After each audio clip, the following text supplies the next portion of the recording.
Hello everyone, my name is Chase Baker and this is my presentation on anxiety management.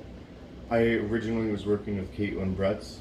We did work on this PowerPoint and research it together, but due to the COVID-19 outbreak, we elected to do the projects on our own. Especially during the COVID-19 outbreak, anxiety management is an extremely important skill to learn about. What is anxiety? Anxiety is an emotion stemmed from excessive fear, tension, or worried thoughts, whether it be rational or irrational. It's similar to the ideas of eustress and de-stress. Anxiety can be either. Anxiety is just stemmed from fearful or life-altering or dangerous situations, and people with anxiety disorders, their brain circuitries get crossed and they experience de-stress at times where they should experience eustress or a lack of stress.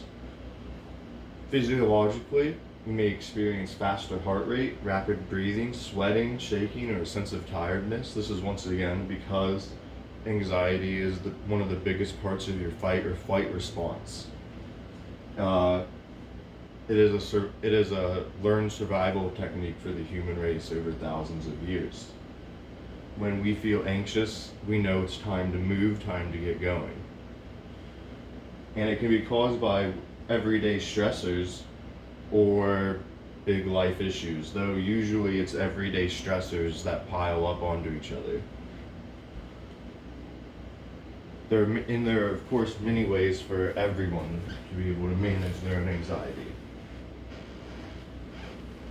Anxiety disorders recognized by the DSM-5, which is the by the DSM-5 are panic disorder of agoraphobia, and agoraphobia is the fear of the outdoors, PTSD, OCD, social phobia, specific phobias such as arachnophobia and hydrophobia, for example, and acute stress disorder, as well as generalized anxiety disorder.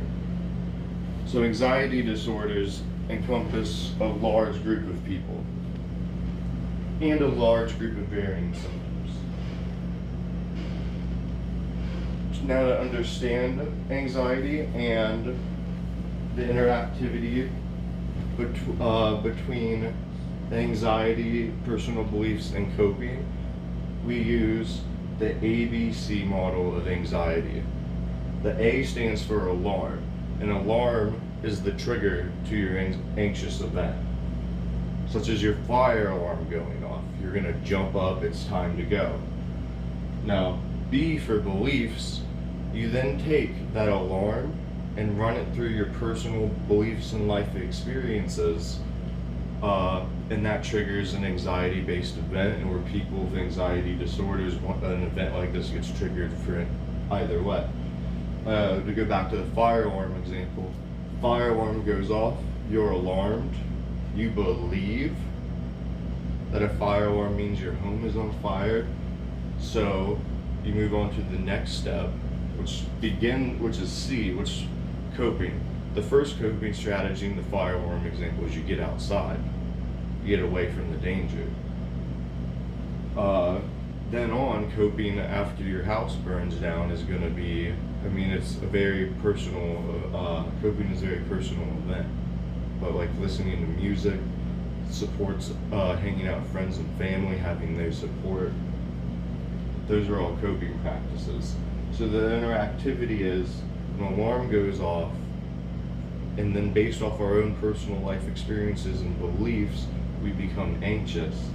And once anxious, we then take actions or mental tasks or mental activities to cope with our problems. Now, people with OCD, they have excessive coping problems leading from alarm and personal belief. We've all seen the video of the woman who has cleaned her hands so often they're cracked and bleeding, and that comes from the fact that she's alarmed by the fact that germs and bacteria can get her sick, and she believes that if she washes her hands and body, she will be clean and will remain healthy, will not get sick. And she copes with these feelings of anxiety and dread by washing her hands. In the case of OCD, that then just leads back to the alarm stage in this example, after your hands are cracked and bleeding. And then one would believe, oh, my hands are cracked and bleeding, I'm at a greater risk for infection. I better wash my hand, or better cope by washing my hands again.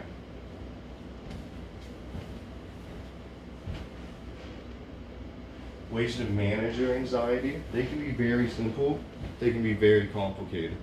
It can be as simple as getting enough sleep, eating healthier, and getting enough exercise.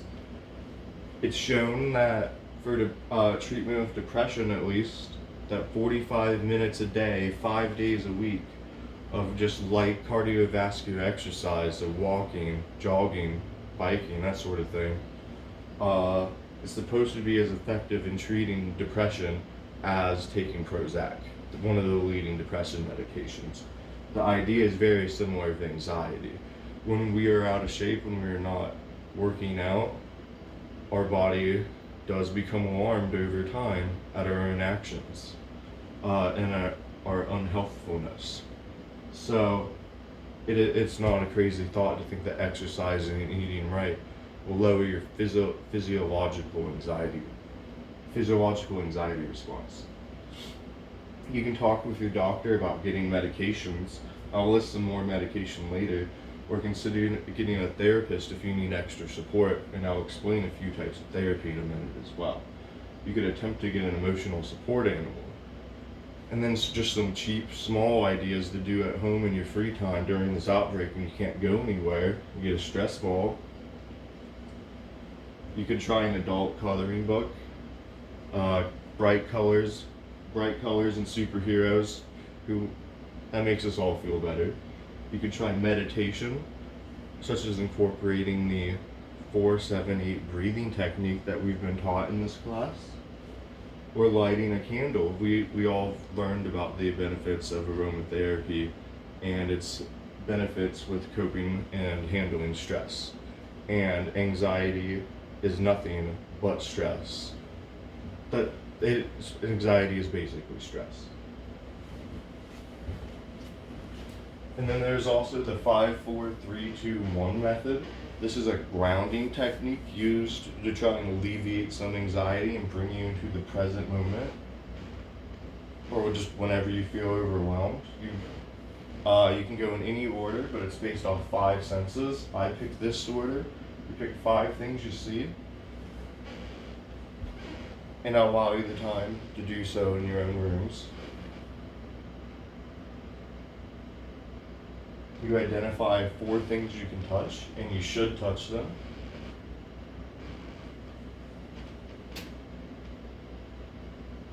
You should you should listen to your surroundings and think of 3 things you can hear and try to focus on them. Take a moment, smell the air. Dangerous, I know, because of COVID-19, but trust me. And finally, I don't know if you have any food around you, but the final one would be eat one thing, taste one thing.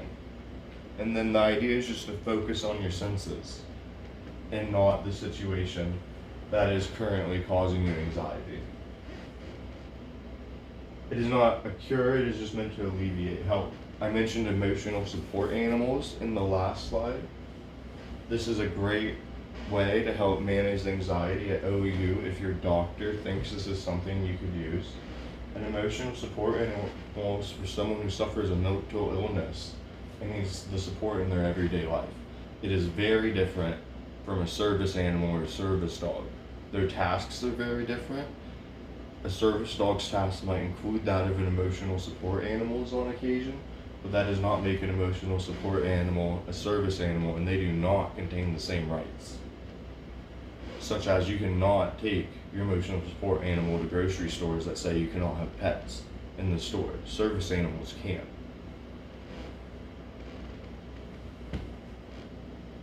And an ESA is meant more so to be a companion than an actual trained being meant to help specific tasks for one with a disability. They can be any type of animal. They can be a dog, a cat, a bird, a horse, a fish, a lizard. ESAs are permitted to travel on airplanes and are protected in Ohio by our housing laws. An Ohio University also allows ESAs into their dorms with the proper paperwork. They're not allowed, once again, to work in the same areas as service dogs unless your work is said otherwise. Now, being protected by Ohio housing law means that landlords cannot deny you permission to rent somewhere based off of an animal. You can ignore the no pets allowed rules with an emotional support animal, and landlords aren't really allowed to say anything about it. Now, this has caused a problem, such as with service animals as well, where landlords get really nervous when they hear emotional support animal or service animals, because Ohio law also dictates that if an accommodation for the ESA's owner must be made for whatever reason for the health and safety of the animal, it must be made and at the cost to the landlord. So, while you cannot be denied the right to rent somewhere, you might just not be picked as a tenant. And I have an emotional support animal myself, and this is the relatability to OU part. I brought my cat to the Ohio University dorms for an entire school year because I had doctor's permission because of anxiety problems. Hey, buddy. This is my emotional support animal.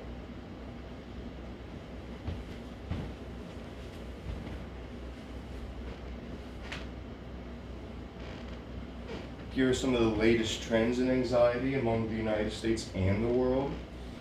In the United States, anxiety disorder and disorders such as OCD, PTSD, specific phobias, and so on are the most common mental illnesses in our country. 31% of adults, almost 1 in 3, experience an anxiety disorder in their lifetimes. And 19% of adults in this last year have been diagnosed with an anxiety disorder. Worldwide, over 264 million people are diagnosed with having an anxiety disorder.